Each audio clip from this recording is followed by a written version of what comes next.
Meron akong dati, problema ko sa aming mag-asawa. Mahirap po kaming magkaroon ng baby po.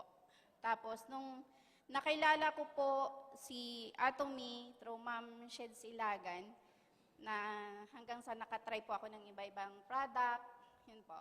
Tapos, pinatry niya po sa akin yung omega-3 at saka red ginseng. Tinry po naming mag-asawa. After 12 years na paghihintay, nagkaroon na po kami ng baby po. Tapos, before no, nung buntis po pala ako, nagkaroon po ng problema, ma'am. Tapos, nagkaroon ng subchorionic hemorrhage sa loob po ng aking, kasabay ng, habang lumalaki yung baby sa loob ng mattress ko, meron din pong tumutubong, mga dugo na buo-buo, kasabay po nun. Tapos,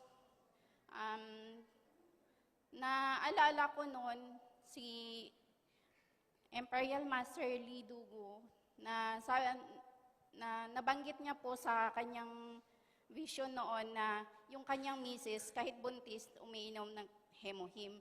Kaya po, tinry ko din po kahit sa nag-aalangan ako para iniisip ko para magkaroon ng talaga ako ng baby.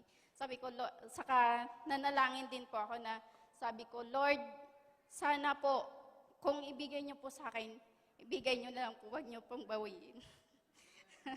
Tapos yun na po, meron na po akong baby.